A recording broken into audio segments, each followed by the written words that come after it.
안녕하세요. 저는 신영증권에서 유통 패션 업종 담당하고 있는 서정현 애널리스트라고 합니다. 오늘 이 시간을 통해서 뵙게 돼서 정말 반갑습니다. 코로나로 인해서 가장 영향을 많이 받은 업종 중에 하나가 바로 내수 업종이라고 볼 수가 있고, 내수 중에서도 특히나 유통이나 패션 쪽의 업체들이 좀 타격을 많이 받은 상황입니다. 하지만 또 그 속에서 기회를 찾은 업체들도 많이 있기 때문에 이런 업체들이 어떻게 이 상황을 또 대응하고 돌파해 나가고 있는지 오늘 그 동향에 대해서 살펴보고, 그리고 또 전망을 해보는 시간을 갖도록 하겠습니다. 첫 번째 페이지에서는 일단 유통 채널별 시장 규모와 전체 우리나라의 유통업 규모를 한번 살펴보겠습니다. 2020년을 기준으로 봤을 때 한국 시장의 소매 유통 시장의 규모는 370조 원 정도 됩니다. 370조라는 숫자는 사실 이제 소매라고 하면은 자동차 판매를 포함하는 경우가 있는데, 저희가 유통업종을 얘기할 때는 이 자동차 판매, 소매 쪽은 제외하고 얘기를 합니다. 그래서 370조를 작년에 이제 달성한 것으로 저희가 파악을 하고 있고요. 이걸 업태별로 한번 그 쪼개서 보면은 가장 큰 규모를 차지하는 것은 이제 온라인이고요. 159조 원 달성했습니다. 온라인 다음으로 큰 시장은 슈퍼 시장 46조, 그리고 면세점이 16조 원인데 그 이전에 대비해서 이제 시장이 많이 좀 둔화된 모습을 보실 수 있고, 34조 원의 시장이 마트, 27조 원의 시장이 이제 백화점이 되겠습니다. 올해 2021년에는 전년 대비해서 10% 성장하는 시장이 될 거다라고 생각이 되는데요. 10% 성장이라고 하면은 상당히 많이 성장하네요, 이렇게 생각하실 수 있지만은 전년도에 워낙 시장이 안 좋았었던 걸 생각한다라면은 올해 10% 정도의 성장은 어찌 보면 좀 기저효과다라고 보셔도 되고요.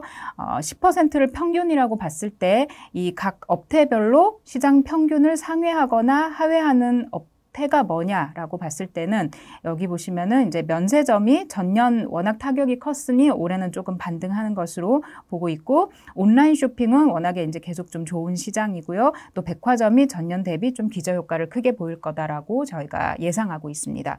대체로는 이제 그 외에는 평균을 좀 하회하는 성장을 예상하고 있습니다. 업태별로 2020년에 19년 대비 성장한 성장률과 21년에 전년 대비 성장한 그 성장률을 한번 비교해서 눈에 더 보기 편하시게 좀 보시면은, 유통업 자체는 2020년도에는 이제 0.5% 감소.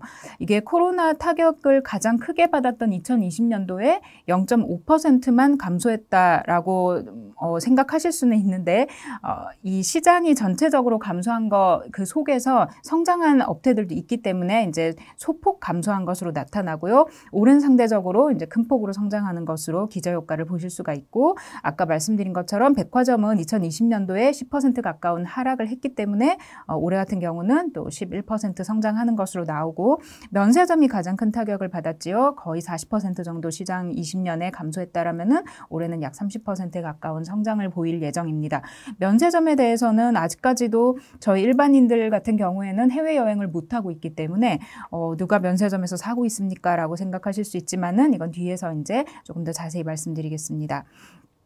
그리고 온라인 쇼핑 같은 경우가 코로나 상황에서 가장 수혜를 받은 업태다. 그래서 원래도 성장률이 좋은데 20년도에 17% 성장했고, 올해는 그 기세를 몰아서 19%까지 조금 더 성장폭을 높일 것으로 예상을 하고 있습니다.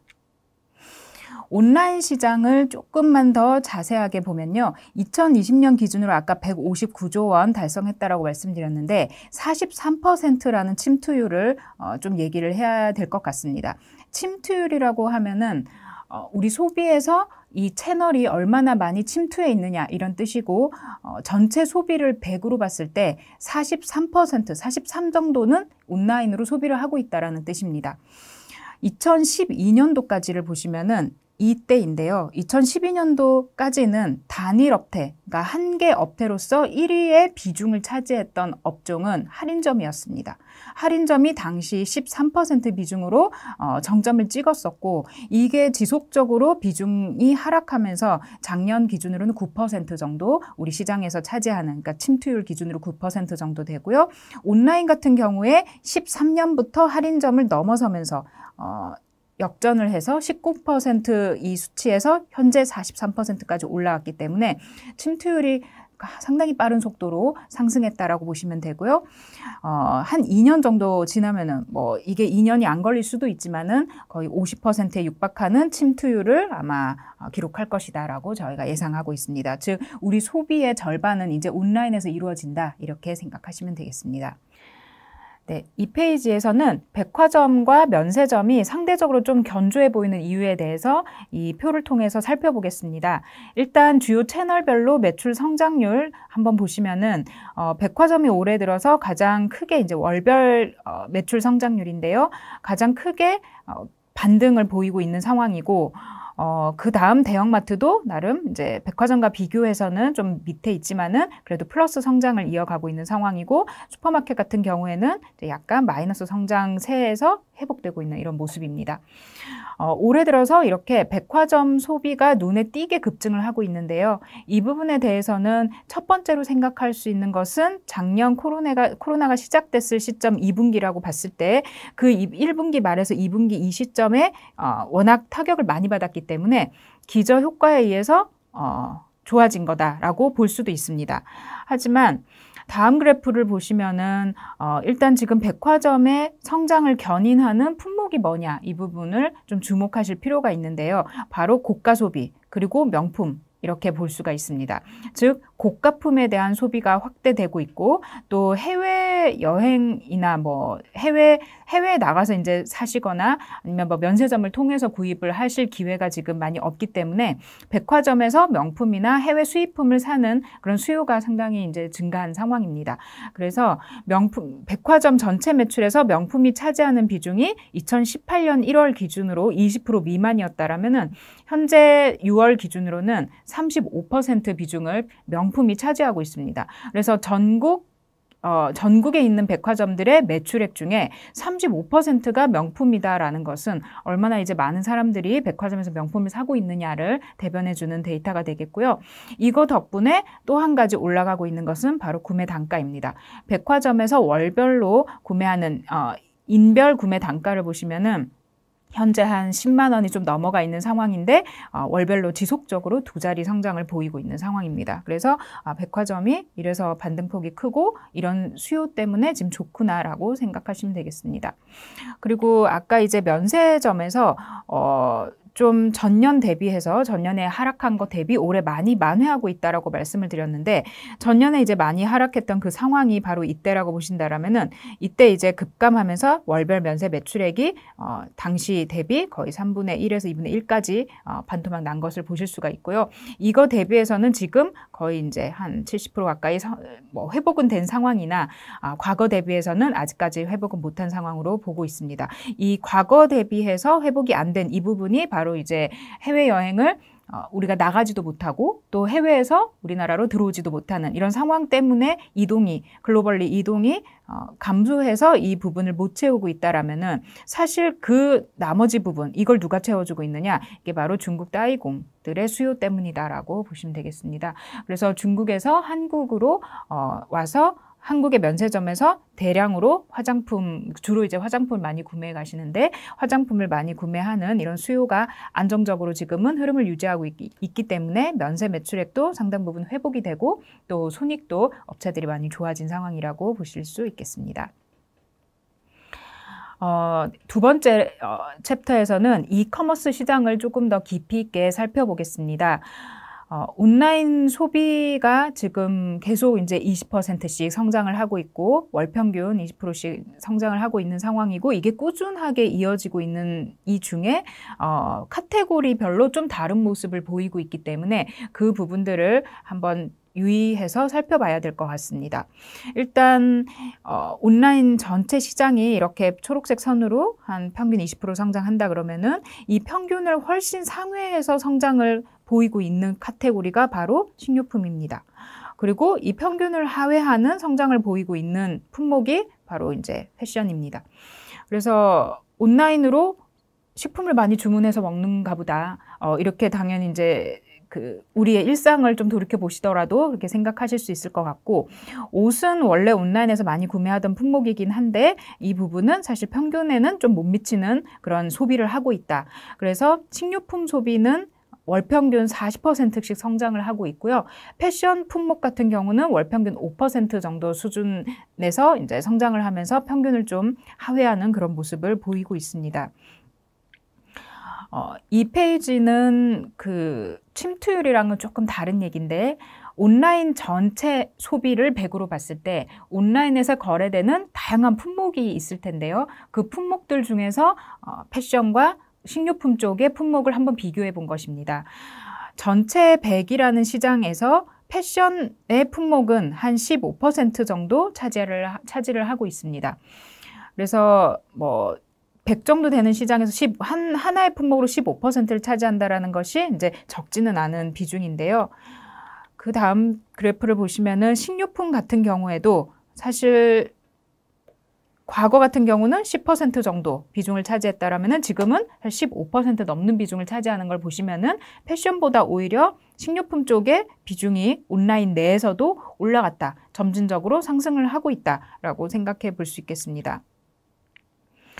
이렇게 이제 두 자리로 계속 성장을 하고 있기 때문에 국내 온라인 시장이 전년 159조 원에서 올해는 한 189조 원으로 19% 정도 성장할 것으로 예상이 되고, 내년 같은 경우는 성장폭이 다소 좀 둔화되겠지만은 이제 15% 정도 성장할 거다라고 예상을 하는데, 이렇게 예상하는 데에는 코로나 상황이 지금보다는 좀 개선되지 않겠냐라는 가정이 들어가 있습니다. 그리고 온라인 쇼핑을 또 채널별로 좀 나눠서 볼 수 있는데요. 모바일과 PC 이렇게 나눠서 본다면은 17년도만 하더라도 56% 정도, 물론 그때도 50% 넘는 비중으로 핸드폰, 모바일을 통해서 쇼핑을 하셨지만은 현재는 20년 기준으로 68%가 모바일 통해서 쇼핑을 하고 계십니다. 그래서 22년도 정도 되면은 70% 넘는, 거의 75%에 가까운 그 온라인 소비가 이제는 핸드폰으로 이루어질 거다, 이렇게 생각을 하고 있습니다.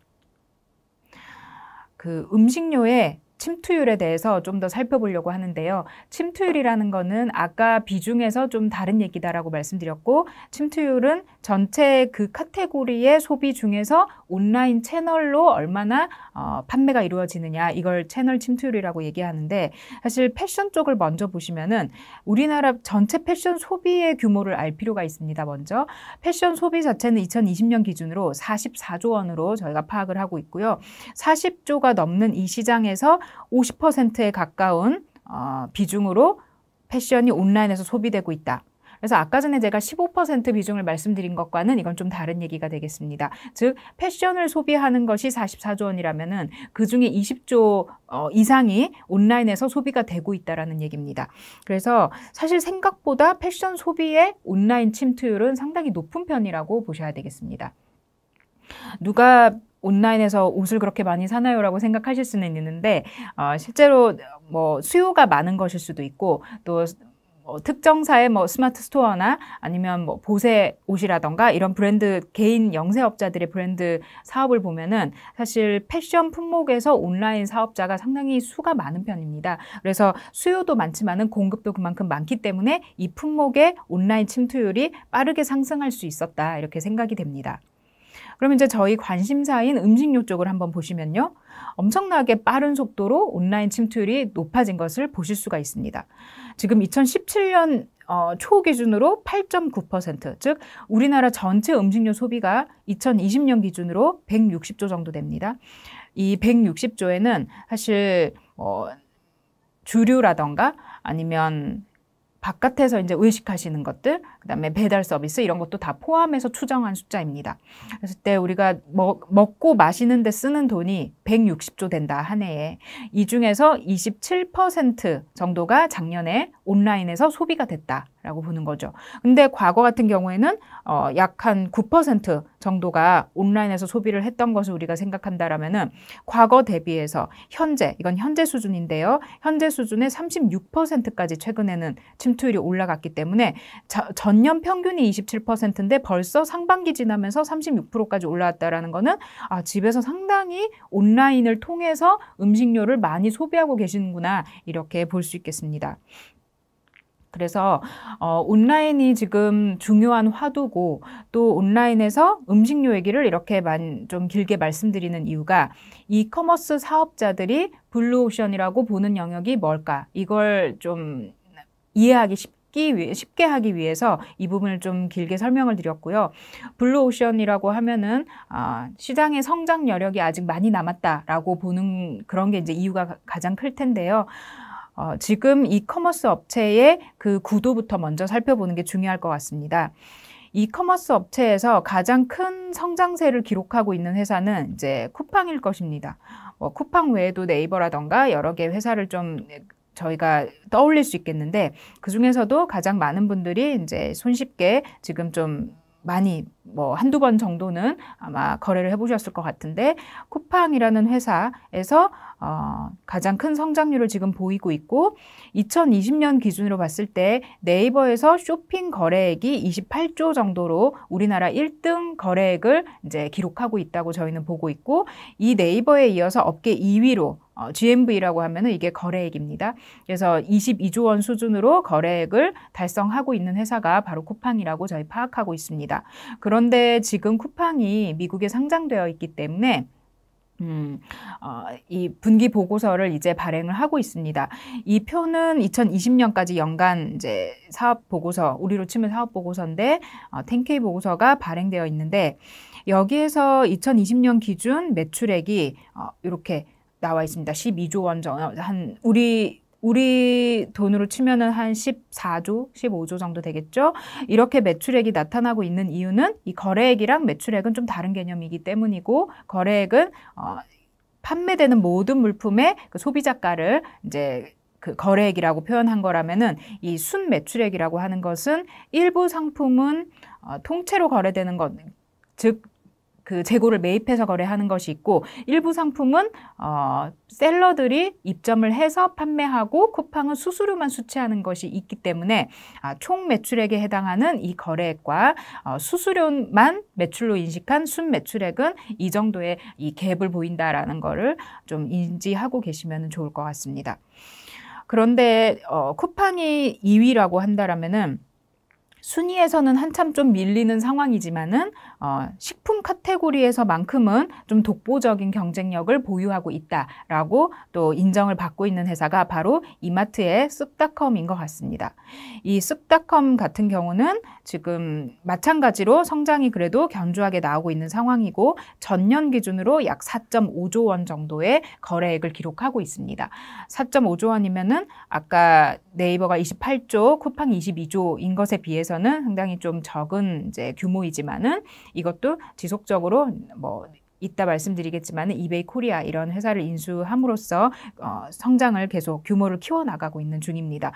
또 돋보이는 것은 쑥닷컴 같은 경우에는 영업이익이 이렇게 아직 적자를 기록하고는 있지만은 그 적자 폭을 좀 줄여나가는 그런 중이기 때문에 이 부분에 대해서도 저희가 주목해서 보고 있습니다.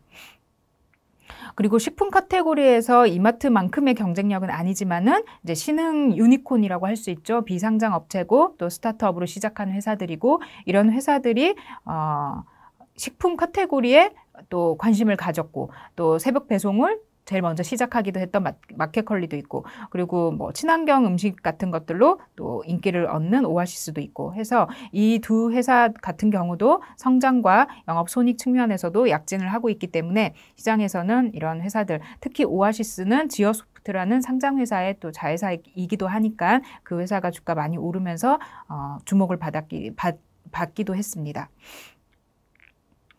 이마트에 대해서 좀 더 자세히 살펴보려고 합니다.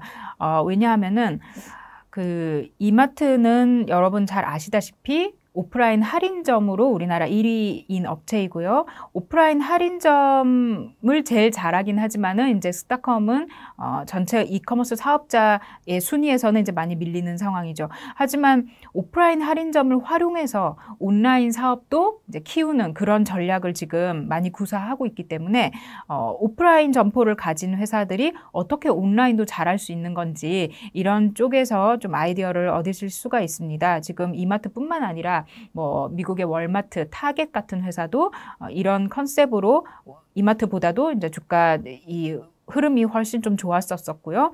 그리고 한국에서도 온라인 회사들이 또 오프라인 점포가 없기 때문에 오프라인에 또 일부 투자를 하는 모습 종종 볼 수가 있고, 또 현재 지금 아마존 같은 경우도 백화점을 오픈하겠다라는 얘기를 하면서 오프라인 쪽으로 또 투자를 좀 하려는 그런 움직임이 있고, 그렇기 때문에 오프라인 점포를 가진 회사들이 온라인에서 어떤 전략을 펼치면서 옴니 채널이라고 저희 얘기하죠. 옴니 채널 전략을 펼치려고 하는지 그 전략 구체적인 내용에 대해서 한번 볼 필요가 있겠습니다. 지금 이 도표는요, 오프라인 이마트, 우리가 가는 오프라인 그 이마트 할인점, 그 할인점의 same store sales라고 하면은 이게 기존점 매출 신장률입니다. 기존점 매출 신장률은 신규 점포 오픈한 것을 제외하고 기존에 있던 점포들의 매출 성장률을 의미합니다. 즉, 새롭게 만들어서 생긴 점포 매출 말고 원래 있던 점포들이 얼마나 성장했냐, 순수한 성장이 얼마냐, 이걸 보기 위해서 저희 유통업체의 오프라인 점포 성장을 얘기할 때는 바로 이 기존점 매출 성장률을 가장 중요하게 보는 편입니다. 현재 이제 월별로 이마트는 이 지표를 발표하고 있는데요.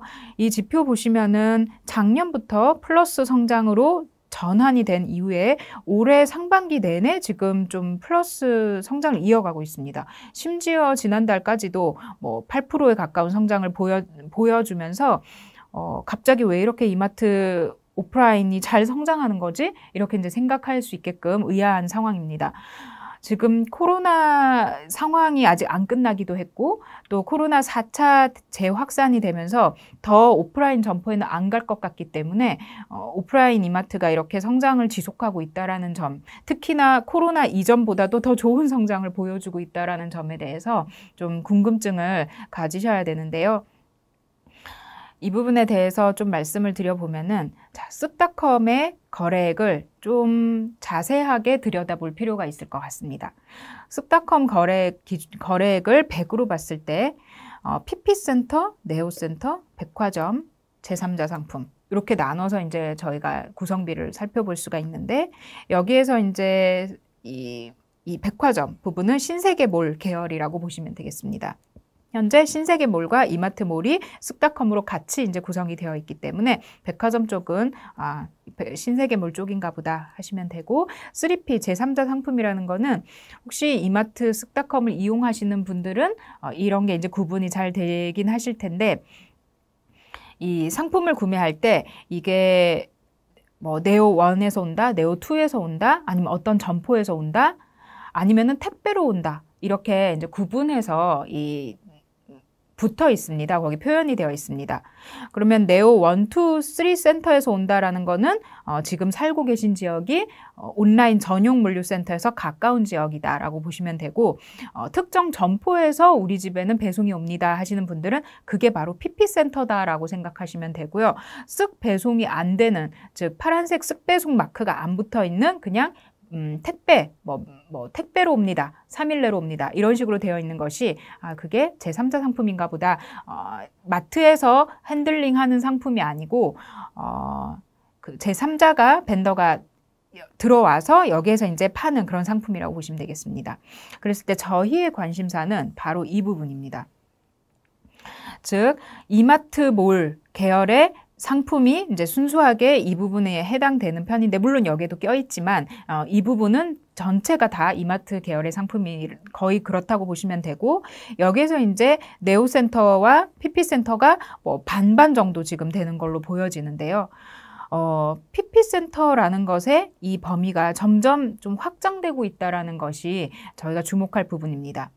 즉 네오센터는 김포 이런 곳에 지금 자리를 잡고 있는데, 이 온라인 전용 물류센터는 거의 전 자동화되어 있습니다.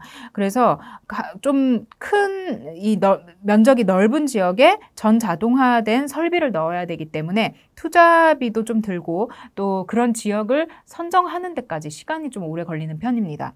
그래서 네오센터를 지속적으로 4호, 5호 이렇게 사실 확장을 하려고 했었으나 그게 생각만큼 속도가 나지 않는 상황에서 온라인 시장은 지속적으로 성장을 하다 보니 회사가 그러면은 우리가 사실은 다른 온라인 사업자들이 없는 우리에게만 있는 게 뭐냐? 바로 점포입니다. 그래서 전국 160여 개의 점포라는 것은 이마트와 트레이더스를 포함한 얘기인데요. 160개의 점포를 거점으로 활용하자. 이걸 저희가 MFC라고 마이크로 풀필먼트 센터라고 얘기하는데요. 사실 이게 이제 네오센터가 실제로 풀필먼트라고 한다라면은 이 PP, 픽앤팩의 약자입니다. 그래서 PP 센터는 사실 우리가 점포를 MFC로 활용한다라면은 네오센터를 짓지 않더라도 점포에서 곧바로 배송이 나가면 되지 않느냐 이런 얘기를 하는 거고요. 이건 원래 없던 전략은 아니고 10년 전에도 사실 이런 이제 픽앤팩 전략은 썼던 건데 그땐 좀 적극적으로 하진 않았었습니다. 하지만은 지금 상황에서는 어쨌든 이 시장에 적극적으로 뛰어들어서 빨리 선점을 해야 되기 때문에 점포 거점을 활용해서 고객을 잃지 않겠다라는 이런 전략을 좀 적극적으로 펼치고 있는 상황입니다. 그래서 이 PP센터 비중이 이렇게 높진 않았었는데 점포로 활용한 이 비중이 높아지고 있구나라고 생각하시면 되고, 이 PP센터가 중요한 이유가 PP센터를 통해서 물건이 나갔다. 즉 온라인으로 주문이 들어왔는데 매장에서 물건이 나가면은 이게 바로 오프라인 점포의 기존점 매출 신장률에도 합산이 됩니다. 그래서 앞에 표에서 보셨다시피 지금 코로나 상황임에도 불구하고 온라인 성장도 좋지만 오프라인 기존점 매출 성장도 상당히 양호한 흐름으로 나타나는 이유가 바로 이 PP센터의 매출액이 그곳에 약간 이중계상된 그런 이유가 있다라고 생각하시면 되고, 이건 이마트뿐만 아니라 미국 타겟, 월마트 쪽에서도 똑같은 양상이 나타나고 있습니다. 하지만 또 어떻게 보면은 이 PP센터로 인해서 오프라인 점포의 매출이 좋아지는 눈속임 효과다라고 보기에는 그 효과를 좀 빼고 보더라도 오프라인의 점포 성장률이 좀 좋게 나오고 있는 편입니다. 그래서 사실 옴니 채널이라는 것이 중요한 게, 온라인만 하는 회사와 달리 오프라인을 가지고 있는 회사는 그 강점을 활용해서 시너지를 낼 수 있다라는 그런 점이 있기 때문에 아마 오프라인 성장률에도 나름 도움이 되고 있는 게 아닌가 이렇게 생각이 됩니다. 그래서 이마트가 아까 전에 이마트의 쓱닷컴이 그 음식료 쪽에서는 그래도 독보적인 경쟁력을 가지고 있다라고 말씀드렸는데, 그건 이 데이터를 통해서 어느 정도 저희가 좀 엿볼 수가 있는데요.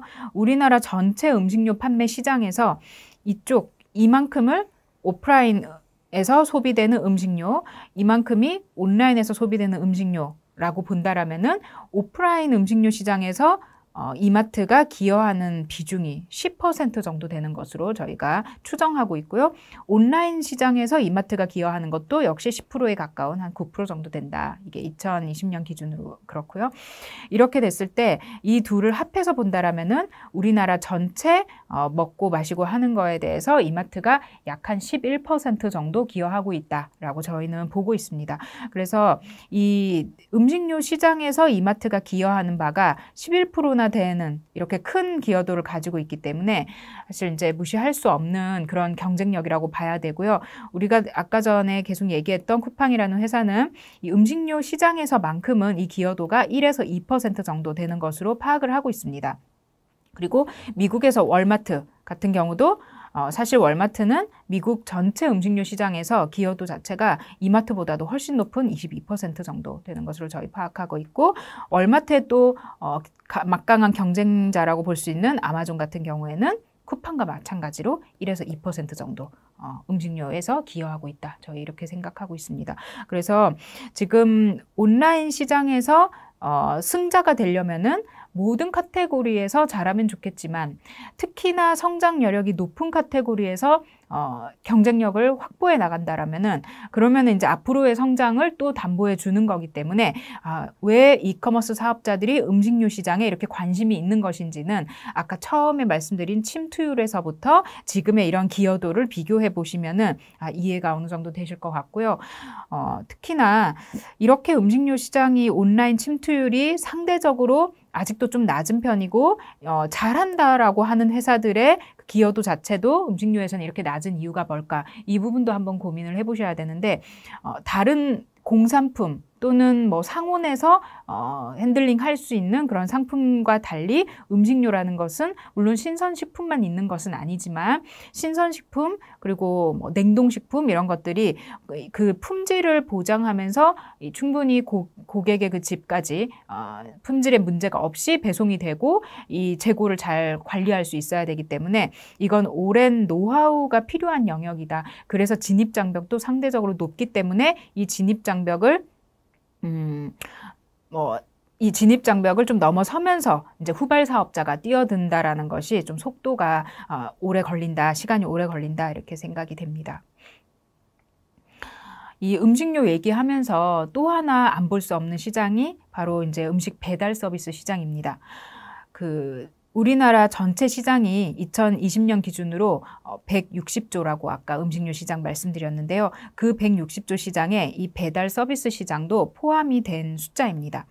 그런데 순수하게 집에서 온라인으로 음식료를 주문하는 이 비중과 그다음에 그 배달을 시켜 먹는 이 비중의 그 증가 속도가 원래도 음식료 카테고리라는 것이 온라인 침투율이 빠르게 상승했는데 그걸 또 두 개로 나누어서 순수한 그냥 음식료의 온라인 주문 그리고 음식료를 집에서 배달해 먹는 그 주문 그걸 나눠서 한번 보면은 2017년이 순수한 그 온라인 소비로는 2.6조에 불과하던 것이 2020년에 26조까지 성장했으니 불과 3년 새에 10배가 증가하는 이런 모습을 보였거든요. 근데 배달 서비스 같은 경우는 사실 당시 0.7조에 불과했는데 지금 17조가 됐기 때문에 무려 24배가 급증한 것입니다. 그래서 다음 페이지에서 아까 전에 최근에 36%까지 침투율이 올라왔다고 말씀드렸는데 이 구성을 보시면은 7%이던 순수한 음식료가 21%까지 올라왔다라고 한다라면은 배달 서비스 같은 경우는 1.6%에서 15%까지 비중이 올라와서 이걸 합쳤더니 36%가 된 거거든요. 그래서 온라인 침투율이 36%까지 급증하게 된 배경. 특히 작년에 27%던 것이 올해 상반기까지 36%까지 올라오게 된 이 배경에는 배달 서비스 침투율이 급증한 것이 가장 큰 포인트가 되겠다. 그렇기 때문에 최근 시장에서 퀵커머스라는 단어가 또 계속 나오고 있다. 이렇게 이제 보고 있습니다. 그래서 퀵커머스 시장을 한번 간단하게 살펴보면은 지금 퀵커머스 사업자들의 사업 현황을 보시면요. 좀 한다 하는 대형 사업자들이 다 본인들이 퀵커머스를 위한 플랫폼을 기존에 있던 플랫폼을 활용하거나 아니면 새로운 플랫폼을 만들어서 퀵커머스로 활용하는 그런 모습을 보실 수가 있는데 사실 우리가 배달 서비스다라고 하면은 이제 쿠팡이츠와 같이 뭐 아니면 배달의 민족 같은 회사처럼 그 외식 대신 집으로 그 음식을 주문하는 이것만 생각하실 수가 있는데 여기 보시면 이게 홈플러스 익스프레스인데요. 홈플러스 익스프레스는 홈플러스가 가지고 있는 슈퍼마켓 브랜드입니다. 홈플러스 익스프레스라는 슈퍼마켓에서 지금 즉시 배송이라는 거를 시작을 했습니다. 그래서 여기 보시면은 홈플러스가 홈플러스 익스프레스를 통해서 바로 배송, 즉시 배송, 여기 주문 즉시 배송이라는 아이콘이 있는데 1시간 이내, 60분 이내 내지 80분 이내에 배송을 해줍니다. 그러니까 홈플러스 익스프레스는 슈퍼에서 판매하는 품목을 1시간 만에 갖다 주는 거기 때문에 어찌 보면은 마트 서비스나 마찬가지인데 신선식품이든 가공식품이든 그런 식품들, 조리가 된 그런 식당에 있는 식품이 아닌 마트에 있는 식품들을 내가 장바구니에 담으면은 그 장바구니를 통째로 1시간 이내에 나에게 갖다 준다라는 거기 때문에 지금 사실 배달 음식뿐만 아니라 일반적인 상품도 즉시 배송, 퀵커머스가 이제 좀 본격화되고 있는 거 아닌가 이런 생각이 들고요. 즉 2019년에 배달의 민족이 비마트라는 서비스를 출시하면서 사실 배민으로 저희가 식당에 음식을 주문하는 것이 익숙했었는데 비마트를 통해서 그냥 일반 상품도 이렇게 빨리 받을 수 있구나라는 서비스에 살짝 저희가 노출이 되기 시작했고 이게 급격하게 이제 성장을 했죠. 2019년만 해도 당장 20년에 이렇게 코로나 상황이 될지 몰랐었을 거지만은 타이밍이 좋아서 2020년에 이 사업이 이제 성장하면서 매출이 단숨에 1,450억, 주문 건수 1,000만 건에 도달하는 이런 이제 성과를 냈습니다.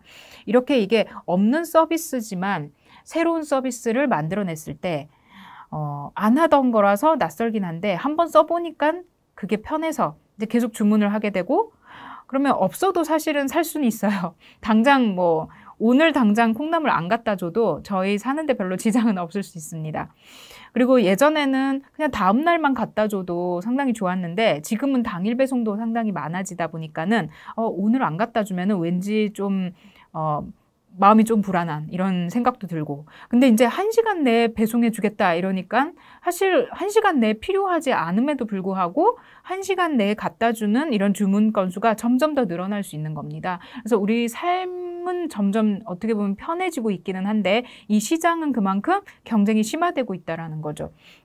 그래서 오프라인 점포를 거점으로 해서 대형 유통사들, 이제 뭐 이마트는 아직 이런 건 안 하고 있지만은 이마트, 뭐 홈플러스가 하고 있기 때문에 이 시장을 계속 좀 유심히 지켜는 보겠지요. 그래서 이마트, 롯데마트, 그리고 롯데마트는 또 이 서비스를 좀 비슷하게 하고 있습니다. 그다음에 슈퍼들, 편의점까지도 여기에 뛰어드는 모양새고, 최근에 GS 리테일이 요기요를 인수하지 않았습니까? 그걸 보더라도 편의점 회사들이 사실 근거리 쇼핑 채널을 가지고 있는 대표적인 채널이었거든요. 편의점은 그냥 슬리퍼 신고 옷 편하게 입고 나가서 바로 그냥 뭐 사오고 이러면 되는 편한 근거리 채널이었죠. 그럼에도 불구하고 편의점조차도 이제 나가기 귀찮다라는 거거든요. 물론 이게 코로나 때문에 비대면 하고 싶다라는 것도 되겠지만은 그거 덕분에 서비스가 많아지니까 사실 이제 안 나가도 다 해결할 수 있는 이런 환경이 된 거고, 여기에 편의점이 물론 나와서 사주면 좋겠지만 안 나온다 그러면은 내가 가까이 있기 때문에 퀵커머스를 활용해서 갖다 주겠다라고 할 때 가장 손쉬운 채널을 가지고 있는 것도 어찌 보면 편의점입니다. 그래서 편의점도 이 시장에 이제 당장 뛰어드는 그런 모양새를 보이고 있습니다. 최근에는 쿠팡이츠뿐만 아니라 쿠팡이츠 마트라는 걸 출시하면서, 이게 이제 비마트랑 비슷한 거죠. 출시하면서 경쟁에 불을 붙이는 모습이고, 여기에서 이제 마이크로 풀필먼트 센터라는 것이 또 한번 언급이 되는데, 오프라인 거점을 활용해서 거창한 물류센터를 안 가지고 있더라도 자기들이 오프라인 점포가 있다라면은 그 점포를 거점으로 활용하겠다. 근데 이제 문제는 규제입니다. 지금 뭐 저희 유통산업뿐만 아니라 모든 산업에서 신성장 산업은 규제라는 것이 당장에 나오기가 쉽지는 않습니다. 왜냐면은 이제 규제도 법안을 만들고 해야 되는 건데 이게 시간이 이제 좀 걸리지 않습니까? 그리고 이걸 규제해야 된다라는 그 중론이 모아져야지 또 규제를 할 수 있는 것이고, 그랬을 때 퀵커머스 시장은 동네 상권을 너무나도 위협한다, 이런 규제 얘기가 나올 수 있다라는 점, 이런 것들이 향후 시장 성장에 대해서는 좀 관전 포인트가 될 거다라고 생각이 됩니다. 그래서 최근에 이제 이커머스 시장에 뭐 좀 합종 연횡이라고 표현을 하는데요. M&A가 이제 조금 막 활발해지는 시점이다라고 보고 있고, 우리나라가 그 초입이라고 생각이 되는데, 그 이유가 뭔지를 생각해 보면은 시장 점유율 때문인 것 같습니다. 지금 알리바바 중국, 그리고 미국 아마존은 해당 시장의 온라인 시장에서 40% 이상의 시장 점유율을 확보하고 있습니다. 하지만 한국의 업체들은 단일 사업자가 20%도 확보하지 못하고 있는 상황입니다. 그래서 물론 과점은 이제 뭐 지금은 언감생심인 그런 상황이죠. 그랬을 때 당분간은 이 점유율을 높이면서 시장의 지배력을 갖기 위해서 좀 M&A가 활발해지는 그런 모습을 보이지 않을까 향후에, 이렇게 생각이 되고, 지금 보시다시피 한국 같은 경우에 뭐 쿠팡도 있고, 이베이 코리아, 요거는 미국이고요. 그다음에 이마트도 있고 네이버도 있고 카카오도 있지만은 이들의 성장률은 높은 편이지만은 아직까지 점유율은 20% 미만이다 생각이 되고, M&A의 서막이다라고 표현하는 이유는 바로 이제 이마트가 최근에 이베이 코리아를 인수하면서 단숨에 뭐 2등으로 올라섰다, 이런 얘기가 많이 나왔죠. 그런 것 때문에 이제 우리가 기대를 하는 부분인데요. 지금 아까 저기 순위가 멀리 있다라고 말씀드린 것처럼 이건 정확한 어떤 순위는 아니지만은 현재 우리나라에서 올해 초 기준으로 결제가 가장 많았던 그런 플랫폼들을 한번 보는 것인데, 이 결제가 많은 이 순위를 보더라도 그냥 이 순서대로가 우리나라 순서인가 보다 생각하셔도 될 정도로 요 세 개가 이제 1, 2, 3위를 하고 있죠. 그랬을 때 3등을 하고 있는 이베이 코리아와 스타컴이 지금 아직 합병한 상황은 아니지만은 이마트가 이베이 코리아를 인수했기 때문에 뭐 향후 이 둘이 합병하는 일도 있지 않을까 이런 기대감을 지금 좀 갖고 있는 상황입니다.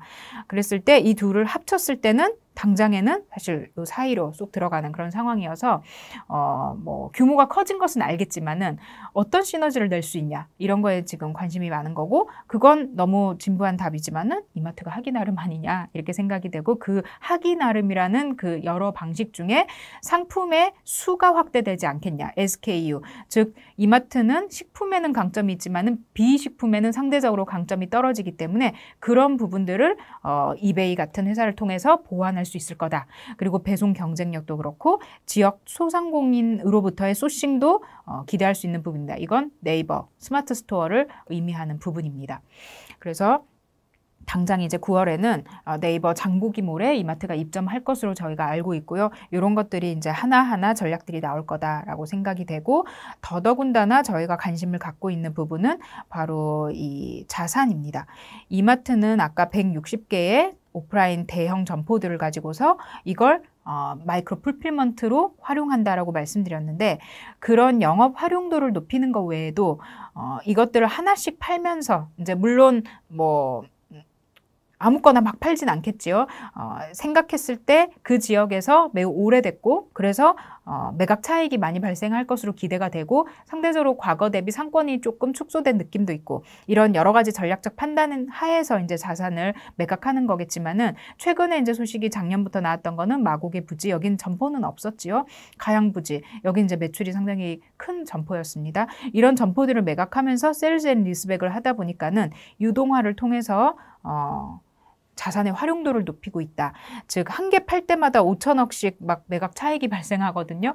그러니까 이런 걸 팔면서 확보한 실탄으로 신성장 사업에 투자를 한다라면은 전사적으로 ROE를 높일 수 있는 방안이 되겠죠. 그래서 이런 것들이 이제 좀 좋아 보인다. 그리고 이베이 코리아가 여기 보시다시피 다른 회사들과는 달리 흑자 업체입니다. 다른 회사들은 쿠팡은 마찬가지고 뭐 다른 회사들도 적자이거나 아주 소폭 흑자 내는 이런 정도인데 이베이는 한국에서 지금 몇백억의 흑자를 내고 있는 기업을 인수했기 때문에 이마트 입장에서는 좀 부담이 적지 않나 이렇게 생각이 됩니다. 밸류에이션 고민을 안 할 수가 없습니다. 밸류에이션은 뭐 주식 투자를 하시든 기업 가치를 산정하시든 다 이제 고민을 해야 되는 부분인데 이커머스 업체는 비교적 역사가 짧은 성장 산업에 해당하기 때문에 어떻게 밸류에이션을 해야 될지 그 부분이 이제 늘 저희들도 많이 고민이 되는데요. 아까 전에 GMV가 거래액이라고 말씀드렸고 거래액 기준으로 회사의 점유율도 판단하고 그다음에 거래액을 선점하기 위해서 많은 이제 비용을 써가면서 적자도 감수하고 그러는 걸 보면 거래액이 상당히 중요하다. 그리고 거래액 성장률 자체가 그 회사의 경쟁력을 말하는 바로미터가 된다라고 볼 수가 있고 그래서 저희가 원래 밸류에이션을 얘기할 때는 PER이라는 거를 많이 얘기를 하죠. 이게 시가총액에서 그 회사의 순이익을 나눈 그런 PE 레이쇼가 되겠습니다. 아니면 주가에서 EPS를 나눠도 되죠. 근데 이 밸류에이션을 활용하기에는 회사들의 이익 자체가 좀 작은 편입니다. 다음 표를 보시면은 이 2020년 재무회계 연도 기준으로 영업이익이 상대적으로 좀 적다. 뭐 적자 나는 회사도 있고요. 근데 이 상대적이다라는 얘기는 시가총액 대비해서 순이익이라는 것이 터무니없이 좀 적다라는 겁니다. 그러니까 PER 기준으로 본다라면은 너무도 이 숫자가 높이 나오는 거예요. 시총은 엄청 큰데 이익은 얇으니까는 뭐 100배 이렇게 나오는 회사들도 있고 50배는 기본이고 그런 거죠. 그러면 우리가 진짜 성장을 잘하는 회사 외에는 역사적으로 막 50배, 100배는 받은 회사가 이렇게 손에 꼽힐 겁니다. 시장에서. 근데 이런 숫자를, 즉 이런 프리미엄을 부여받는 회사들의 특징은 사실은 이익이 되게 작다는 데 있습니다. 이익이 작은데도 불구하고 이렇게 인정을 해준다라는 거는 앞으로 이익이 커질 거다라는 기대감이 있기 때문입니다. 즉 시장을 선점하고 시장을 지배할 수 있게 되면은 이익은 그냥 시간 문제다 이렇게 보는 거죠. 그래서 이제 새롭게 우리가 거론하는 개념이 프라이스에 그냥 거래액을 나눠보자. 약간 프라이스에서 세일즈를 나눈 PS 레이쇼랑 좀 비슷한 개념이라고 보시면 됩니다. 매출액이 아닌 거래액을 나누는 거죠. 그랬을 때 아마존이 3.5배, 최근 8월 기준입니다. 쿠팡이 3.8배. 사실 쿠팡은 상장 당시에는 거의 5배까지 받았었습니다.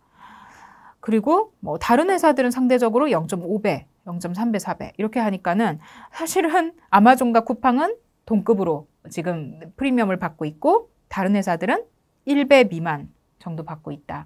그래서 한국의 이제 쓱닷컴 같은 경우도 저희가 1에서 2배 정도. 한국 상황에서는 이제 해외에서 사업은 안 하니까는 물론 쿠팡도 마찬가지고 쿠팡이 3.8배에서 4배를 받는데 이마트 쓱닷컴은 뭐 1배에서 2배 정도 받아도 되지 않냐. 뭐 이런 이제 계산으로 저희가 밸류에이션 할 때는 그 정도 프리미엄을 주고 있습니다. 그래서 이커머스 회사들 상장이든 비상장이든 그런 회사들을 보실 때는 이 거래액을 보고 한번 글로벌 회사들과 비교해 보시는 것도 도움이 될 것 같습니다. 유통 얘기를 지금까지 드렸는데요. 사실 또 코로나 영향도 받고 또 우리 삶에서 소비재 측면에서 가장 중요한 것 중에 또 하나는 바로 패션이라고 할 수가 있는데 이 옷에 대해서 좀 또 이어서 말씀을 드려보겠습니다. 우리나라 전체 소비를 이 표는 좀 나타내고 있는데 이게 뭐냐면은 6월까지 월별로 19년, 20년, 21년의 소비를 한번 비교해 본 표입니다. 여기서 보시다시피 이 세 번째 막대기가 올해 월별 소비라 그러면은 보통 저희가 2020년과는 잘 비교하지 않고요. 2019년과 비교를 합니다. 19년만큼 회복이 됐냐 안 됐냐. 이게 이제 코로나에서 어느 정도 탄성이 있게 회복이 됐냐를 보는 건데 이만큼이나 회복이 많이 됐다. 소비 자체는. 사실 2019년보다 훨씬 높은 레벨로 소비가 회복됐다. 그래서 국내 전체 소비는 작년은 물론이고 2019년보다도 많이 회복됐다. 이렇게 볼 수가 있겠죠. 그래서 모두들 소비가 되게 좋은가 보다 이렇게 생각하십니다. 근데 이제 한번 패션을 볼까요? 패션을 보시기 전에 내가 올해 옷을 얼마나 샀나? 이렇게 한번 떠올려 보시면은 나는 패셔니스타여서 되게 많이 샀습니다 라는 분들도 계실 테고 하지만은 뭐 나갈 데가 없어서 별로 안 샀어요 라는 분들도 계실 텐데 우리나라 평균을 보자면은 여기 보십시오. 19년 대비 올해 패션 소비가 6월 올 때까지 한 번도 19년 대비 회복한 적이 없습니다. 이게 이제 핵심이라고 저는 보고 있는데요. 패션 소비는 19년 수준으로 한 번도 회복한 적이 없다. 올해 들어서. 왜 그럴까? 패션은 소비재 중에서도 약간은 준내구재 성격을 한국은 띠고 있기 때문이다. 왜 한국이다라고 강조를 하냐면은 미국의 상황이랑 너무 다르기 때문입니다. 미국 상황을 보시면은 한국과 달리 이거 지금 전체 재화가 아니고 미국 패션입니다. 미국 패션 같은 경우는 이렇게 19년 대비 올해 들어서 계속 회복이 강도 높게 특히 3월 이후에는 강도 높게 이렇게 나오고 있는 상황입니다. 평균 소비랑 비교해봐도 이 파란색이 평균 소비인데 평균 소비가 14% 성장했다 그러면은 6월 기준으로 패션은 26% 증가. 물론 많이 빠졌었기 때문에 뭐 많이 올랐다라고 볼 수도 있지만은 평균을 대비해서 큰 폭으로 계속 올라가고 있기 때문에 탄성이 상당히 높다 패션 소비가. 그 이유는 미국인들한테 옷은 좀 필수 소비재에 가깝기 때문이다 이렇게 보고 있습니다. 그래서 미국 패션과 한국 패션을 비교했을 때 한국은 준내구재다라는 거는 우리나라 분들은 사실 모임을 한다거나 아니면 어디 좀 나갈 곳이 있다거나 이럴 때 이제 좀 비싼 옷도 사고 좋은 옷도 사고 그러는 경향이 있는가 하면은 미국인들은 옷을 좀 싼 걸 사서 코인 세탁기 돌려서 몇 번 빨면은 버리고 또 사고 또 사고 이런 이제 문화를 가지고 있기 때문에 한국인들은 좋은 옷 사면은 철철이 세탁소에 맡겨가지고 이렇게 모셔놓고 살고 뭐 그런 편이잖아요. 좋은 옷 같은 경우는 그런 거랑 좀 다른 소비 성향을 보인다.